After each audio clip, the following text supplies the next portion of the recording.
Now, sitting in, I'm going to be interviewing now Catherine Hickem. Now, Catherine Hickem is an amazing lady. She has been in psychotherapy for some 30 years. She is the operator of an organization called Intentional Moms. And what this lady wrote here is amazing because generally speaking, we think about parenting as this. Can we be the perfect mom? Can we be the perfect dad, the perfect parents? Well, does such a thing exist? We all know in our hearts that it does not. However, take a look at this book, Regret-Free Parenting. That exists. And she's here now to tell us how you can be a regret-free mom. Thank you so much for joining me. Oh, well, thank you for having me. What I'm interested in starting with before delving into your book is your amazing transition story, because now you have this organization, Intentional Parenting, and you started out for decades doing counseling. Right. Tell us about this transition. Well, I just had felt called early on to help families. That was just, it was a conviction. And so I proceeded with that.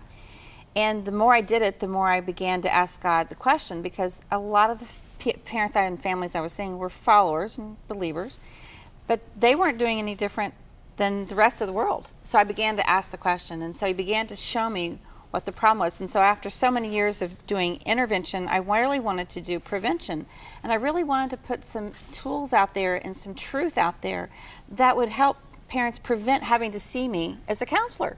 And that's how the book came, that's how the message came, that's how the ministry came. So it was my attempt to really enlighten people with what I think God was showing us, and that was very simple. As a society, we raise our children around performance, behavior, and achievement. And what we do is we create shells who can succeed according to the world, but they're empty on the inside. But when we come back and we raise them from God's heart and His perspective, which is heart, character, and faith, then they'll have the natural desire to achieve, perform, and succeed. But it'll come as the overflow and the wellspring of what's inside of them. And they will know who they are, and they'll know that their identity is in Christ. And therefore, regardless of how all the things that happens around them, they'll be grounded. You say that parents typically, moms wander through parenthood, but you talk about an important concept called going through parenting with purpose. Absolutely. What is that? We just can't just slide through, and just get by day. We have to ask ourselves the question, what kind of child do I want that child to become as an adult? And have a vision for, do I want them to be honest? Do I want them to have integrity?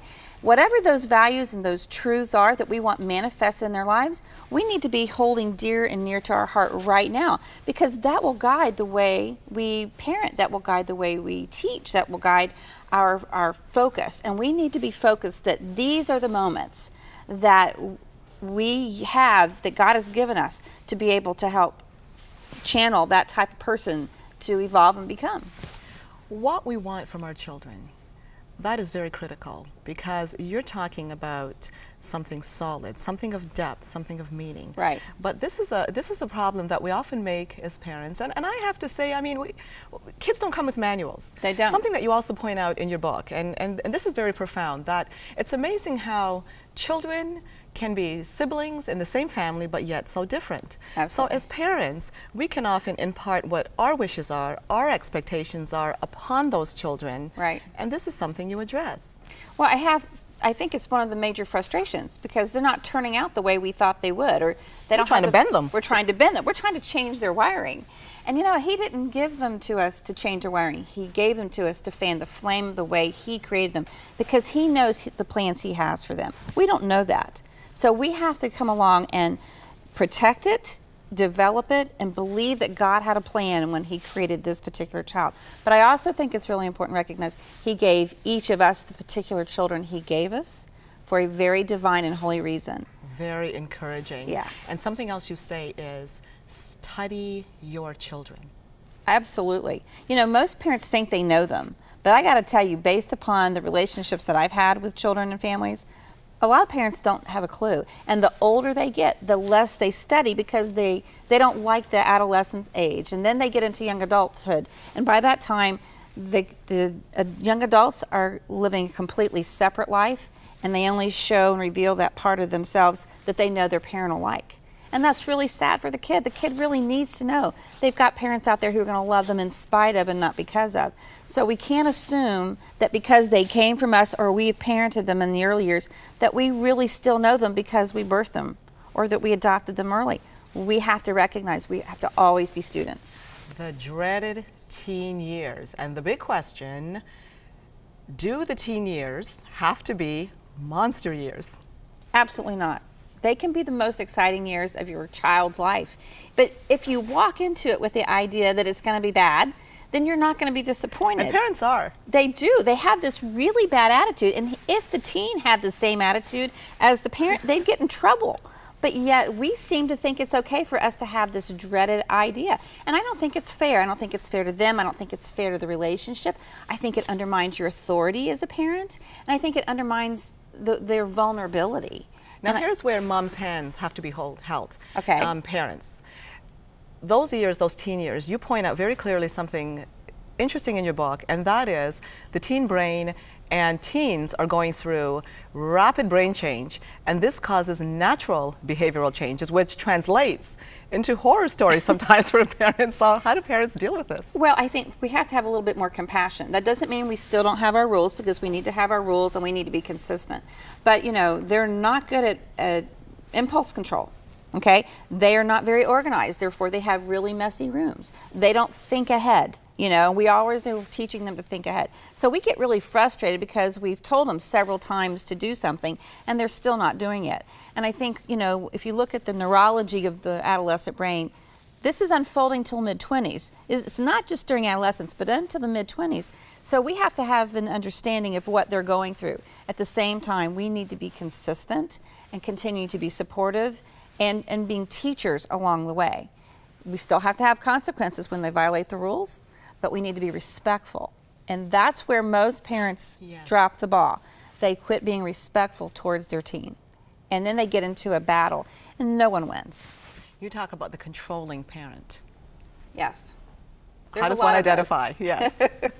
Well, you know, we have a tendency to want it our way because we think we have all the answers because this is our child. And typically control is fear-based. It's really based upon my not trusting God. And that's the opposite. The opposite of being controlling is being intentional, because I'm going to be focused on who God is in my life and who God is for my children. And I'm going to be faith-driven versus fear-driven. And typically control over an extended period of time creates fear in the child, but it also leads to rebellion. And I don't know of any parent who really wants a rebellious child. But if we're over-controlling and we're not really trusting, that's when the issues will surface. It's amazing, though, how teens have a way of panicking parents. For example, they do something what we consider wrong, and it has what we feel at the moment is a catastrophic consequence. Right. Now, you address that, this overblown reaction from parents in your book. Well, I think at times we are so concerned about the choices that are going to make because we understand the consequences. But I also think we have to be extremely careful because we can send the wrong message if we say, oh, your life is over. And I've had parents say to their kids, they have gotten a DUI, they find themselves pregnant out of wedlock, and they go, well, you've just blown your life. You know, your dreams are over, it'll never be the same. When a child hears that pronouncement from the very people who've brought them into this world, it is saying volumes about the value of this child and how little they trust God with this child's future. Now, there are people watching out there that perhaps you found yourself in exactly that same position where your child has come home and presented you with what you would consider the worst news. And my question now to you is, what are you going to tell parents that may be facing just that? How do they respond to such dreadful news in their eyes? You know, you can say, and the first thing parents have to do is recognize they're going to grieve. They're going to grieve this loss, this loss of an expectation, this loss of opportunity. But the thing that they have to recognize and to look into the face of that teen is to be able to say, you know what, I don't have answers right now, and I know you don't have answers either. But the God that created you is the God who is going to sustain us, and He's got a plan here in spite of you and in spite of me. He is bigger than us, and He's bigger than our problem, and we're going to trust Him because He loves you so much. Something huge that a lot of parents are dealing with today, particularly Christian parents. because it recently came out that Christian children are now, in this information age, they're so exposed Right. to the internet. Right. And they're going to be having a lot of questions that they're going to be asking the parents. And you're encouraging children to ask questions and parents to respond to those. I do. Parents need encouragement. Well, you know, parents sometimes just don't want to talk about things because, oh, you don't need to know. Well, I'm going to tell you, they'll go find out from some other source that may not be have their best interest at hand. So you either answer them or you recognize your kid will find them from some other place. I always said to my kids, I want you to come to me. I don't care how hard the question is. I want you to come to me and we will get that answer and we'll get it together. Because you know what? I wanted them to know that when the challenges come, I want to be the one they come to. And how children begin to see if you can handle it is based upon the type of questions that they are able to ask you. And if you react, they're going to go, well, that's not happening again. I'll go find another source.